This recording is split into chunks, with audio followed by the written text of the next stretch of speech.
This is Groundeffected. Your mum is your dad. And today I thought I would challenge myself once again to another one-day build. It is currently 12:30, which means it's lunchtime, but I'm gonna skip lunch and I'm gonna start preparing this model. Now this has just been printed and all the supports have been taken off. I'm gonna see if I can get this done before the end of the day today and have a video for you for this weekend. Now this video is a one-day build. This means I need to get this done in an extremely short amount of time. However, what I want you to take from it is that even with the short amount of time, you can still make a big impactful feel to your model. You might just have to skip out on some things. Like, for example, my preparation for this model is going to be absolute dog bollocks. But don't worry about that. And just enjoy the fact that you can actually still paint a really cool model in a very short amount of time. As with any and all projects, obviously I need to prepare this stuff, and the way I'm going to normally do this is with some sandpaper. But another thing that I like to use is actually a little bit of alcohol. This helps to wet things down and make sure that I'm not breathing too much of that sandpaper dust. But very importantly, if you are sanding these resin things, it's advisable to wear a mask that is gonna protect you from the resin cancer. So this video may come across a little bit weird, and that is because I'm preoccupied because I'm also live streaming this. So if it seems a bit different than normal, bear with me because I'm doing multiple things at once. And as we know, I have a one-track mind. With the fast build, I'm going to try to save time everywhere I possibly can. And instead of using putties, which would take a few hours to dry, I'm going to use super glue and an activator to fill any of the drain holes that are left behind from printing the models. And now that I have cleaned all these pieces and made them ready for painting, I can now dust off the dust and grab a couple of sticks so that I can shove them in the holes of my prints and hold them and paint them very nice. And as with every single project you ever take on, you will always find that after you have finished preparing your model, you will somehow need to carry on preparing your model for some reason. It's always like there is a bit of preparation missed even after you've done all of the preparation, but this is part of making the model process.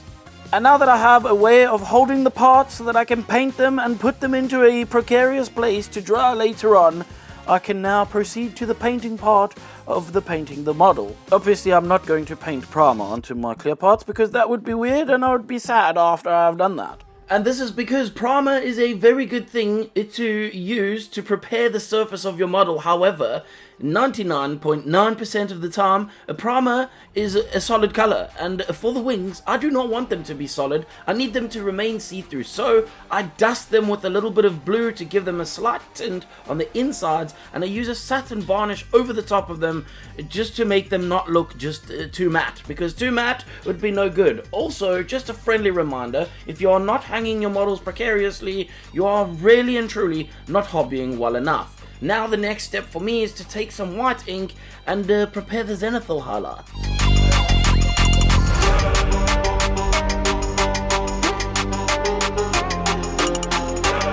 And while the zenithal is left to dry, hanging off of my camera, I can start working on other things, for example, like the base. In the case of this base, I am not going to be putting a zenithal on it, but I will put it on the leaf. However, for the base part, we want the black to be in the crevasses. A very important thing about painting is actually the time in which you do things is probably the most important thing. If you are trying to paint the crevices darker, you want to do that first, and I will tell you for exactly why. This is because ain't nobody got the time to go into each of those crevasses individually, one by one, and paint each one darker as you build those layers up over time. However, if you dry brush a dark base with some lighter colors over the top, your crevasses will be dark and you'll have all these great shadows and highlights, and it looks like you know what you're doing, even though you don't. Just do what makes you look like you know what you're doing. For example, like spraying a little bit yellow with the greens. Sometimes it's wrong and you have to come back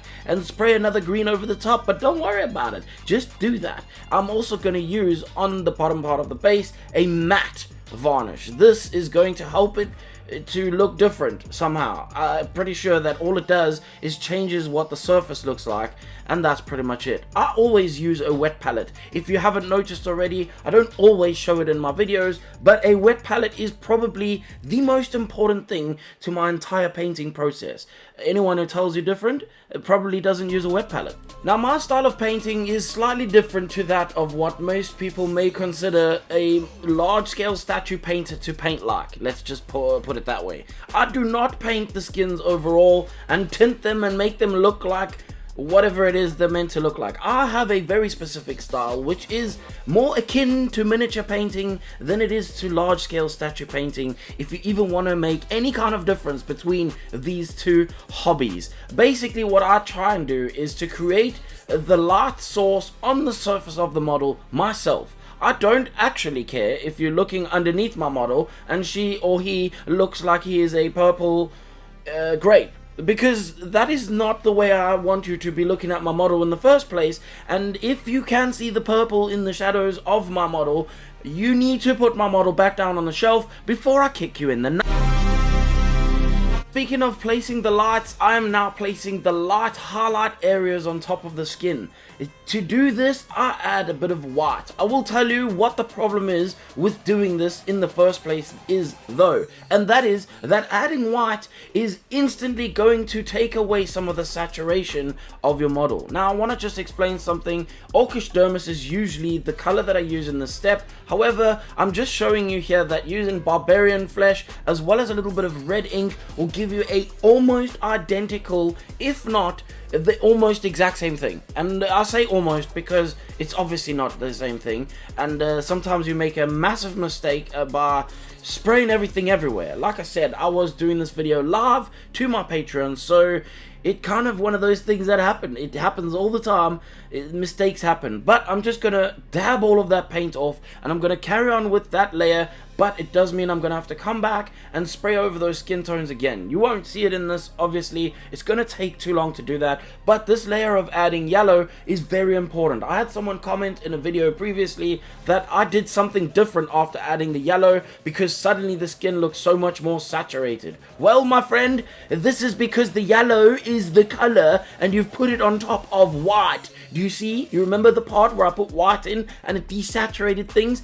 Adding the yellow on that is exactly how I got the saturation back in the skin. Try it before you mock it, is what I would like to say. Next steps on painting the model is going to be doing all the rest of the parts of the model, basically. And in this case is actually just painting the greens onto the shoes and also the dress. We'll get to the dress in a minute, but first we need to start the deck tan game, and I'm going to use deck tan to paint those little floofs on the top of her shoes. And in order to add a shadow to these green parts, I'm going to use Griff Charger Grey, which is actually a bluey grey color. This means that that blue is going to tint the green that I have on the surface a darker green, which is going to make it look like I put darker green, but a darker green might overspray onto the skin and look a little bit more out of place, or like I had made a mistake when putting the shadows onto the green parts of this model.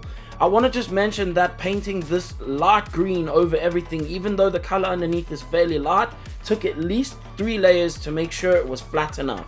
And when I'm spraying these shadows, I'm being very careful not to actually let my airbrush overspray as much as possible. So I'm working the angle of my airbrush to go away from the skins, and once I'm done with the leaf that covers her torso, I can then put that torso onto her legs and attach her wings, and I am so close to being done with this model. Now the next steps for me is to add a skin tone over the hair. This may seem like a crazy thing, however, this is just because I'm working really fast, so I want to match the color that is already over the top of her hair from the overspray of painting her skin tone on her face. Yes, that means that the color that I put over the top will have a similar, if not the exact same color, rather than painting it over a different color. Painting it over white may make it a little bit too light, and painting it over black may make it too dark. So I just chose to work from the same color. Do you see how making things work in a certain order is a very important thing when painting something fast? fast. It's not about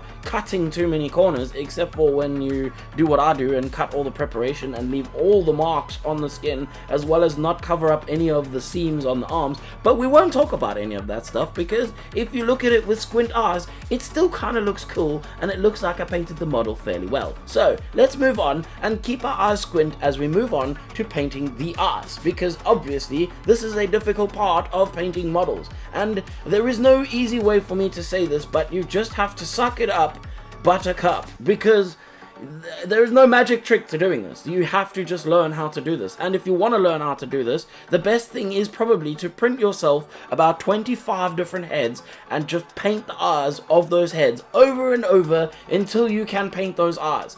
Because if you don't do it like that, you just literally are never going to learn how to do it. And every time you get to the end of your model, you're going to paint the eyes and go, I don't like painting, my paint looks... And then you're just going to be sad. So practice on stuff that you don't care about. Tinkerbell has got blue eyes, so I'm going to start with a dark blue for the lovely color of her eyes. But I'm going to come back in with a super bright blue in the center of that, which is going to make the eyes literally so bright they're going to stand out like a sore thumb from a mile away. And this is one of those things that I feel like really completes the model. When you get those colors right, it works very nicely. Don't forget to add a specular highlight, put everything together, and then you can call your model done. Now, as I show you the final reveals of this model, I want you to keep in mind that your eyes should be squint first of all, because there are some very, very glaringly obvious preparation issues that I have skipped over as if they weren't even an interest or matter to me at all. And this is the case because I wanted to get this model done really fast. My time limit is really short, and that is no excuse obviously, but quite at this point is time is not a thing that is on my side at all, and I just wanted to make sure this model got out so that you could see how much you could get done in a short amount of time. The exact amount of time, including streaming time, by the way, because I streamed this live to my Patreons, and that took me 6.5 hours. The entire stream is 6.5 hours, and if you did join my Patreon, you would be able to go and watch that entire stream yourself. Speaking of my Patreon, it is because of them that I was able to make this model in the first place. They are the ones that helped me pay the electricity bills at the end of the month, and that's how I keep the lights on, blinding my eyeballs and allowing me to paint a model without having to have a sponsor. I do want to mention though, this model comes from Abe 3D, and I will obviously leave a link for Abe in the bottom of the description, well, in somewhere in the description, because that just makes sense. Thank you massively to my Patreons, thank you to everybody who watches the channel, and of course, thank you to Abe for allowing me to paint his model, again, as usual. And if you have not subscribed, click the subscribe, it's very important because we are so close to 100,000 subscribers. Just do it, click the subscribe button, make your granny subscribe, let's just get to 100,000 so I can get a little plaque, and that's it. If you don't like anything you saw, you know the rule, I don't care, I don't give a shit. Now you can f*** off!